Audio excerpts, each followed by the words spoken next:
हिमानी शर्मा जी, जशपाल शर्मा जी। गुरुदेव आपके चरणों में कोटि कोटि प्रणाम।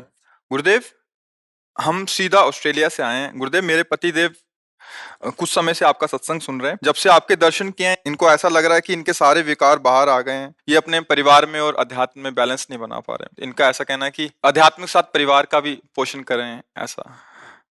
भैया अगर ठीक से सत्संग सुनोगे तो बैलेंस बनाना नहीं पड़ेगा। सत्संगी बहुत चतुर हो जाता है, बहुत चतुर हो जाता है। रामय भजे ते चतुर नर। अपने परिवार को तुम भगवान का स्वरूप नहीं समझते हो क्या?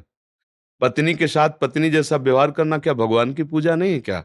पुत्र के साथ पुत्र जैसा व्यवहार करना क्या वो भगवान की पूजा नहीं है क्या? अभी आप समझे नहीं अध्यात्म किसे कहते हैं। हम लोग अध्यात्म शब्द को सीधा इससे ले जाते हैं कि कपड़ा उतारो, बाबा जी बनो, भीख मांगो। ऐसा नहीं है। ये हमारे संस्कार हैं जो हम संत वेश में हैं। अध्यात्म का मतलब है राग त्याग कर बहुत प्रेम पूर्वक सबकी सेवा करना। राग दूषित है। वैराग्य किस लिए धारण किया जाता है? राग का त्याग। वैराग्य का मतलब कपड़ा उतारना नहीं। तो कहते आपने क्यों उतार दिया? क्योंकि मेरा संस्कार था, हमारे पूर्व जन्म के संस्कार से मुझे विरक्त वेश के लिए ही मेरा जीवन मिला है। लेकिन ये नहीं कि विरक्त वेश के बिना भगवत प्राप्ति नहीं हो सकती, ऐसी बात नहीं। बिल्कुल जो अनुभव किया है शास्त्रों संतों से, बिल्कुल भगवत प्राप्ति दुर्लभ नहीं। पर पत्नी में भगवत भाव, पुत्र में भगवत भाव, जिसके साथ जैसा व्यवहार है वैसा ही। जैसे सब में भगवान है, ब्रह्म है, पर बहन के साथ बहन जैसा, माँ के साथ माँ जैसा, पत्नी के साथ पत्नी जैसा, बेटी के साथ बेटी, और चारों में एक ही आत्मा है। चारों स्त्री शरीर है, पर व्यवहार बर्ताव अगर सत्संगी है तो उसको विवेक के द्वारा बैलेंस बनाना नहीं पड़ता, तो बना बनाया है। मेरे प्रभु जब श्री विग्रह में भावना करते हैं तो वहां से अनुभव दे देते हैं। तो पत्नी में, पति में, पुत्र में, परिवार में क्या मेरे प्रभु नहीं है क्या? मेरे प्रभु के लिए मुझे अलग किसी देश में जाना पड़ेगा क्या? अलग किसी भेष में जाना पड़ेगा क्या? तो मुझे लगता है अभी आप समझे नहीं है। वैराग्य अंतर्वृत्ति है, बाहर से व्यवहार वैसे ही करो। मेरा थोड़ा क्वेश्चन ये है कि राग और वैराग के बीच में जो बैलेंस कैसे? राग तो बिल्कुल नहीं रखना। प्रेम सब जीवन सो प्रीति, रीति निभात आपनी। अभी तो समझे नहीं, तुम्हारे प्रश्न का ही तो उत्तर है। सब जीवन सो प्रीति। प्रीति और राग में अंतर होता है। राग में शरीर भाव को लेकर होता है और प्रीति में आत्म भाव को लेकर होता है। इस पत्नी के ढांचे के अंदर भगवान बैठा हुआ है और मुझे सेवा मिली पति की तरह बर्ताव करना। पुत्र के ढांचे के अंदर भगवान बैठा हुआ है और मुझे सेवा मिली पिता की तरह बर्ताव करना। अब बैलेंस बनाने की जरूरत है कि बैलेंस बना बनाया है। तुम्हारी समझ में आई बात हमारी? हाँ जी, एक और प्रश्न है जी। और अगर वैराग और अनुराग के बीच में बैलेंस कैसे बनाते? पहले शरीर भाव से ऊपर देखो। अब अटारी की हम बात करें और चढ़े एक सीढ़ी भी नहीं है तो वो केवल वार्ता होगी, अनुभूति नहीं होगी। मुझे लगता है बुद्धिमान उपासक वही है, केवल अगली सीढ़ी को देखे और फौरन उस पर पैर रखे तो अगली सीढ़ी अपने आप दिखाई दी, फिर उस पर चढ़े। छत में क्या और अपने आप पता चल जाएगा। अनुराग कहीं नया उत्पन्न नहीं होता। ये छाती की बात कह रहा हूं। हमारा अनुराग बटा हुआ है, नाम में, रूप में, नाना प्रकार की वस्तुओं में। उसे समेट कर, यही समेटना कि ढांचे के अंदर प्रभु बैठा है। और जब वो गृहस्थी में रह सकता है वो, और एक गृहस्थी में रहते हुए इतने संत हुए कि हमें लगता है अगर भक्त चरित्र उठाओ तो अधिक मात्रा में आपको गृहस्थ संत ही ऊंची ऊंचाई पर, स्थिति पर पहुंचे हुए, जिनके बच्चा बेटा भी है, पत्नी भी है, और ऐसी ऊंचाई पर चढ़ गए कि विरक्त महापुरुष उनके नीचे बैठ करके सत्संग उनका सुनते हैं। ऐसा नहीं सोचा जा सकता। बात यही तो है। गृहस्थ और विरक्त हम दोनों बेटे हैं भगवान के। दो मार्ग हैं, एक वैराग्य से चल रहा है और एक गृहस्थी से चल रहा है। और गृहस्थी से चलने वाला विशेष है। क्यों विशेष है? हम लोग मानते हैं कि वैराग्य से चलने वाला विशेष है, पर हमारी जो अनुभूति है वो ये कहती है कि गृहस्थी में विशेष है। क्योंकि हमारे लिए एक ही कार्य है, मात्र केवल भगवान का चिंतन, दूसरा कोई कार्य नहीं। वो आपके लिए बहुत कार्य करते हुए भगवान का चिंतन करना। इसलिए हमसे ज्यादा कठिन साधना गृहस्थ में है। वो बहुत बातें करना है, उसको बहुत व्यापार करना है, बहुत प्रकार की उसको सामग्री जुटा। हमारे तो कुछ नहीं, भगवान जो देगा खा लेंगे, राधा राधा राधा। और उसको ऐसा नहीं है, उसको कमाना है, परिवार का पोषण करना है, सबकी कामनाओं की पूर्ति की उसकी जिम्मेवारी, बेटा पढ़ाई लिखाई सब। और इसके बाद भी वो भजन करता है। इसलिए बहुत बड़ा भजन आनंदी। एक बार भगवान श्री हरि अम्बरीश जी की महिमा का गान कर रहे थे कि चक्रवर्ती सम्राट होते हुए भी ऐसा भजन। तो नारद जी ने पूछा कि प्रभु, वो तो मतलब भक्त तो है ही, पर राजा भी है, रानियां है, पुत्र है, वैभव है। तो भगवान समझ गए। उनका, नारद जी एक कार्य करोगे, तुम तो हमारा अखंड स्मरण करते हो। बोले हाँ प्रभु। तो बोले देखो, कटोरा घी से भरा हुआ है और तुम हमारे वैकुंठ की एक परिक्रमा लगाओ, सुदर्शन चक्र पीछे रहेगा, एक बूंद भी घी नहीं गिरना चाहिए। अगर एक बूंद भी घी गिरा तो सुदर्शन तुम्हें पीड़ा पहुंचाएगा। भगवद आज्ञा। अब पूरी चित्तवृत्ति लग गई कि एक बूंद भी घी गिरेगा तो सुदर्शन जी महाराज पीछे हैं, परिक्रमा लगाए। बोले प्रभु एक बूंद भी नहीं गिरा। बोले हाँ, सुदर्शन जी प्रमाण है इस बात का, अगर गिरा होता तो आपको पीड़ा पहुंचाते, अर्थात नहीं गिरा। अब बोलो कितनी बार सुमिरन किया? बोले प्रभु सुमिरन पूरी चित्तवृत्ति तो रखी थी कि घी एक बूंद न गिरे। बोले हाँ, गृहस्थ में रहते हुए विविध प्रकार के कार्य करते हुए जो मेरा सुमिरन कर रहा है वो श्रेष्ठ भाव है। तो ये कैसे तुम सोच सकते हो कि बिना विरक्त हुए भगवान की प्राप्ति नहीं हो सकती? राग का त्याग अंदर का विषय होता है। देखो, प्रीति में इतना दम है कि राग का त्याग तो सहज करवा देता है। आप देखो, जैसे छोटे बच्चा बच्ची आपस में प्रेम कर लेते हैं ना, तो 20 वर्ष माता पिता ने पाला पढ़ाया लिखाया, सब का राग एक कोने में रख के उसके साथ तो चल देते हैं, चाहे लड़का हो चाहे लड़की हो। ये सांसारिक राग के अंतर की प्रीति है।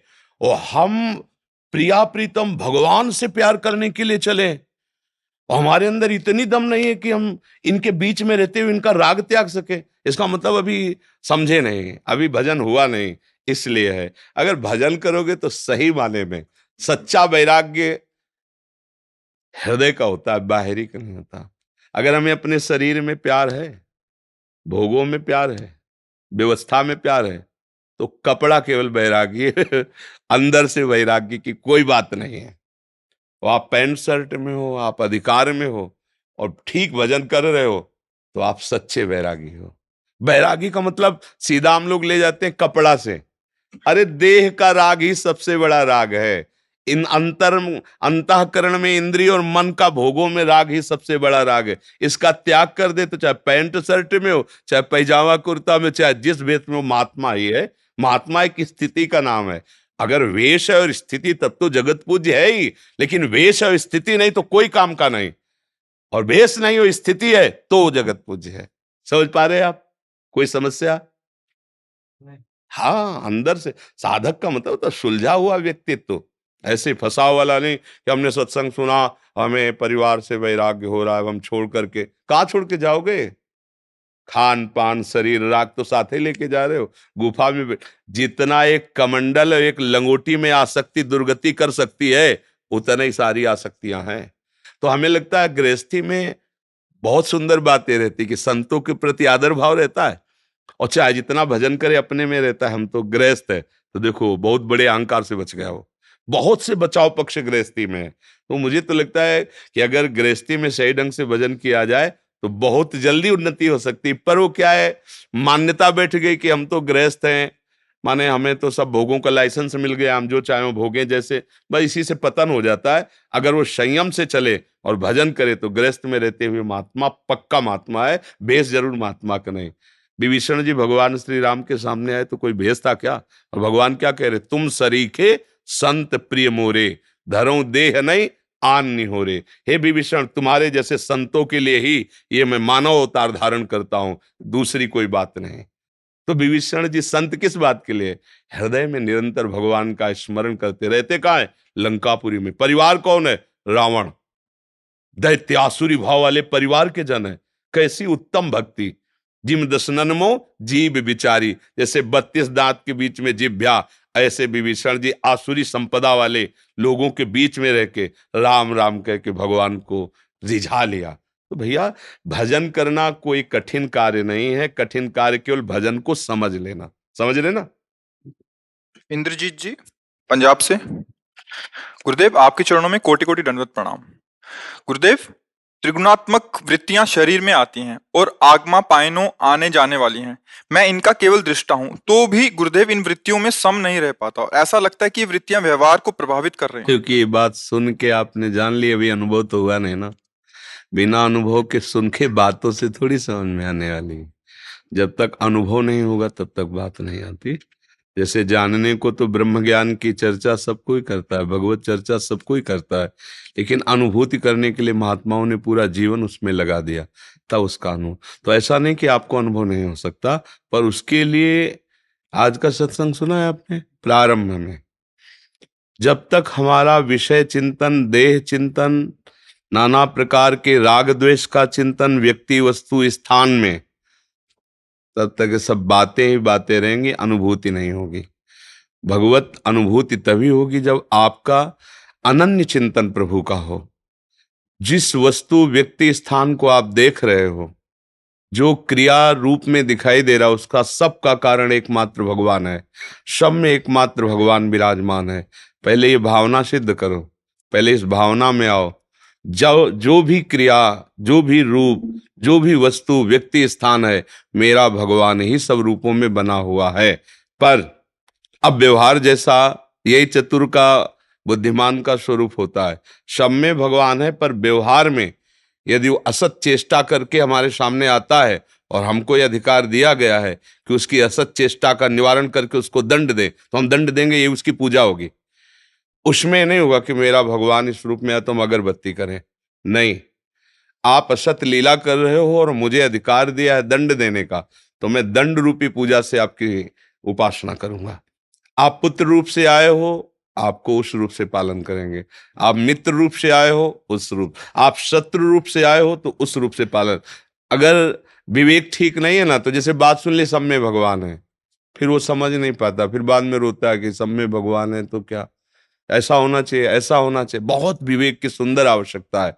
आपको जो स्वांग मिला है, जो रोल मिला है, जो पद मिला है, जो अधिकार मिला है, उसके अनुसार उपासना करो, उसके अनुसार भाव रखो। भगवान सब में है, पर जो रोल आपको दिया गया उसके रोल के प्रतिकूल यदि आ रहे तो हम अपने ही अधिकार के अनुसार उनकी पूजा करेंगे। अगर हमें डंडा चलाना है तो हमारी पूजा है अगरबत्ती से भी श्रेष्ठ पूजा होगी, क्योंकि वो असत आचरण करके आ रहे हैं और हमें निर्णय के लिए बैठाला गया तो हम उनको दंड देंगे, ये उनकी पूजा होगी। अब आप कहोगे ऐसी कैसी पूजा होती है? जब विवेक हो जाएगा तब इसका ठीक निर्णय होगा। ऐसे ही हमारे अंदर दो, ये बाहरी विभाग है, एक अंदर विभाग है। हमारा अंतःकरण कभी गंदी वृत्तियां देता है, कभी अच्छी वृत्तियां देता है, कभी असत मार्ग में लगाने की, कभी सत मार्ग में। अब वहां निर्णय करो। यदि सत मार्ग की वृत्ति है तो हम उसे भगवत स्वरूप मानते हैं, यदि असत मार्ग की वृत्ति है तो उसे मानते ही नहीं है, चाहे जितना क्लेश दे वो वृत्ति, हम उसे स्वीकार नहीं करते। धीरे धीरे आप देखोगे कि आप असंग होते हुए अपने स्वरूप में स्थित हो रहे हैं और ये शांत हो रहे हैं। जैसे जैसे भोगों का चिंतन होता है, भोग में सुख नहीं है, उसके चिंतन में सुख है। ये पक्की बात समझ लो, ये अनुभूति बात कह रहा हूं हृदय की। आप किसी भोग का चिंतन भर ना होने दीजिए, और कोई भोग कर हमें बता दीजिए कि ये सुख है तो फिर हम आपको बताएं। चिंतन मत होने दीजिए, फिर पूरी सृष्टि के किसी भोग को फिर आप हमें बता दीजिए कि हाँ इसमें सुख है। आप जब पहले चिंतन करते हैं और चिंतन में जो सुख मिला, अब उस सुख को ढूंढते हैं, तो चिंतन में होने के कारण वो सुख मिलता है। नहीं नहीं, बहुत बिल्कुल ये पक्की बात है। कोई भी सुख, कितना भी बड़ा सुख हो, आपके चिंतन का अपहरण कर लिया जाए, ऐव से या प्रेम से, वैसे भी होता है। मृत्यु ने तुम्हारे चिंतन का अपहरण कर लिया, अब क्रिया हो रही, सुख का अनुभव नहीं हो रहा। ऐसे ही ज्ञान के द्वारा जब बुद्धि विषय चिंतन से हटा ली जाती है, तब दिखाई देता है अरे ये तो सब नाटक चल रहा है माया का। फिर वो अपनी इंद्रियों पर शासन करता है। जो श्रद्धावान है वो लभते ज्ञानम, और ज्ञान का फल है तत्परा संयत इंद्रिया। वो अपने इंद्रियों को संयम में लाता, मन के अनुसार नहीं चलने देता। विषयों में जैसी रुचि हुई वैसा नहीं जाता, जैसी शास्त्र आज्ञा वैसे चलता है। फिर वो अपने को अलग अनुभव करता है। अभी क्या, हमने अभी अलग अनुभव की बात सुनी है शास्त्रों में, संतों से, पर अनुभव नहीं है। तभी आप कहते हो कि सम नहीं रह पाते। नहीं, हमें रहना थोड़ी सम, हमारा स्वरूप है सम, स्वरूप है सम। हमको कोई बुद्धि लगाने की जरूरत नहीं है, पर अभी हमारी स्थिति नहीं है, इसलिए हमें सम स्वरूप का अनुभव नहीं हो रहा। विषम संसार शरीर और हमारा स्वरूप श्याम, और हमारे प्रभु का स्वरूप श्याम। चूंकि हम प्रभु के अंश है तो हमारा प्रभु का स्वरूप मिलता है, और शरीर संसार का अंश है तो इसका संसार से मिलता है। ये विषम है, परिवर्तनशील है, ये विनाशी है, ये दुखमय है। और हमारे प्रभु आनंद सिंधु है, हमारा स्वरूप आनंदमय, चेतन अमल सहज सुख राशि। अब हम अपनी स्थिति में आए, इसलिए खूब भजन की जरूरत है। और भजन का मतलब केवल माला चलाना ही नहीं है। जिस कर्तव्य में हो, ये तो मैं पक्की बात कहते हैं, जिस कर्तव्य में हो उस कर्तव्य को भगवान की सेवा मान करके करो, और अंदर ही अंदर भगवान का सुमिरन करो। इससे बड़ा भजन कुछ नहीं है। जो सेवा मिली, हम ये नहीं कहते कि ये सेवा, जो सेवा मिली संसार की, वो मेरे मालिक की सेवा, मेरे प्रभु की सेवा है। पूरी सृष्टि मेरी प्रभु की है। बस ईमानदारी से अपने धर्म के अनुसार वर्ताव करो और अंदर ही अंदर भगवान का सुमिरन करो। भगवत प्राप्ति निश्चित हो जाएगी। जहां हो जो कर रहे हो उससे हो जाएगी। जब कसाई मांस काटने वाली बात होती है ना, उसके, और वो वही कर रहे हैं, सदन जी मांस काट के बेच रहे हैं, लेकिन उनका चिंतन भगवत चिंतन है, और वो स्वयं हत्या नहीं करते, कुल के अनुसार अपना कार्य कर रहे हैं। तो इतने बड़े ज्ञानी महात्मा थे कि वो संतों को उपदेश करते थे, गृहस्थ धर्म में, और व्यापार किसका, मांस, और स्थिति कहाँ, भगवान में। तो मुझे शास्त्रों से, संतों से समझ में आया कि जो तुम्हें कार्य मिला है उस कार्य को भगवान की पूजा समझ करके ईमानदारी से करो और भगवान का स्मरण करो, तो इसी जन्म में आपको भगवान की अनुभूति हो जाएगी। और जीवन का लक्ष्य भगवान की प्राप्ति ही है, क्योंकि जब शरीर नहीं रहेगा तो फिर कोई मकान, दुकान, परिवार, पद, प्रतिष्ठा ये भी नहीं रहेगी। जीव अकेला जाएगा, फिर कर्म के अनुसार उसको नई योनि मिलेगी। तो मुझे लगता है बुद्धिमान वही है कि जितनी ऊंचाई पर आ गया उससे नीचे न गिरे। जैसे हम बहुत ऊंचाई पे आ गए मनुष्य शरीर में, मनुष्य शरीर में कितना सुंदर व्यवस्था है। पीड़ा है तो औषधि करा सकते हैं, मानसिक चिंतन बिगड़ा हुआ है तो हम अपने उत्तम लोगों से सलाह ले। लेकिन पशु जीवन में ऐसे ऐसे पशु हैं जिनको जो कष्ट हुआ वो भोग ही रहे हैं, उसके निवारण के लिए कोई औषधि नहीं, कोई उनके पास नहीं। कैसे ऐसे जीव हैं जो बहुत क्लेश भोग रहे हैं।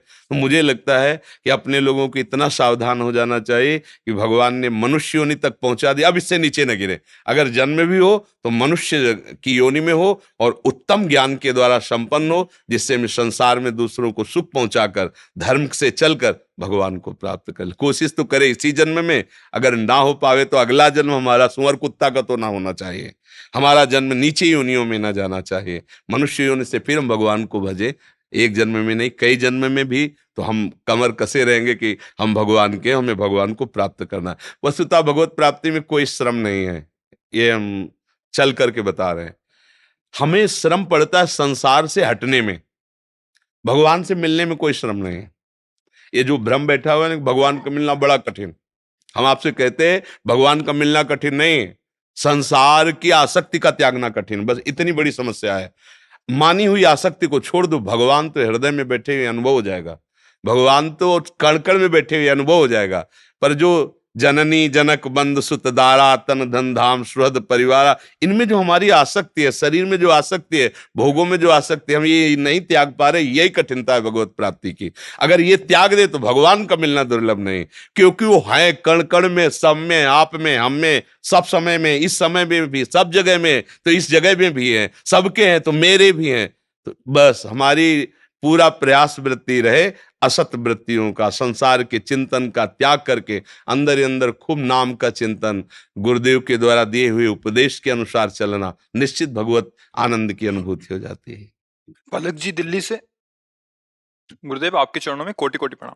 गुरुदेव, स्वास्थ्य अनुकूल ना होने की वजह से मेरे को और मेरी शरीर की मैया को दवाइयां लेने पड़ती हैं, जिसकी वजह से बार बार कभी लघु शंका जाना पड़ता है। उस हाल में क्या हम ब्रजरज और यमुना जल का पान करके मानसिक जप कर सकते हैं? हाँ बिल्कुल कर सकते हैं, बिल्कुल करना चाहिए। देखो ये सब बुद्धि की पवित्रता के लिए साधन बताए गए हैं। वस्तुतः हम कई बार बता चुके हैं कि जैसे बढ़िया रेशम की पोशाक पहनाकर एक चमड़े की थैली में मल भर दिया जाए और ऊपर से खूब छिड़का जाए, तो क्या कभी पवित्र हो जाएगा क्या? यही है मलाशय, यहाँ रख, अभी अभी देखो तो यही मल भरा हुआ है, यही मूत्र भरा हुआ है, बस चमड़े की थैली है, ऊपर से कपड़ा लत्ता और चिकन यही भरा हुआ है। मानसिक पवित्रता के लिए सब बातें कहेगी, आचमन करो, जल छिड़को, ऐसा वो क्या, मल तो यही भरा हुआ है। इसलिए अपवित्र पवित्रो वा सर्वावस्थांगतो पिवा या स्मरेत पुंडरीकाक्षम सवायाभ्यंतर शुचि। चाहे पवित्र हो कमल नयन अरविंदाक्ष भगवान श्री हरि का स्मरण तुम्हें बाहर और भीतर से परम पवित्र कर देगा। तो रज रानी यमुना रस रानी से खूब भजन करो, भजन प्रधान चीज है। ये मलमूत्र का भांड कभी पवित्र नहीं हो सकता, इसमें तो सब भरा हुआ है, कूड़ा करकट है। खूब भजन कर लो, वो परम पवित्र है। अपवित्र पवित्र हुआ, पवित्र हो या अपवित्र हो, तुम जब कृष्ण कृष्ण कहो, राधा राधा कहो, हरि हरि कहो, तो तुम स्वयं पावन हो गए। और मम भक्ति युक्तो भुवनम पुनातु, और तुम भुवनों को पावन करने वाले बन गए। नाम जप से बढ़कर कोई पवित्रता नहीं। नाम जप का अगर मंत्र आदि जप है, यमुना जी आदि आचमन कर लो, बका सबसे बड़ा पवित्र भाव है।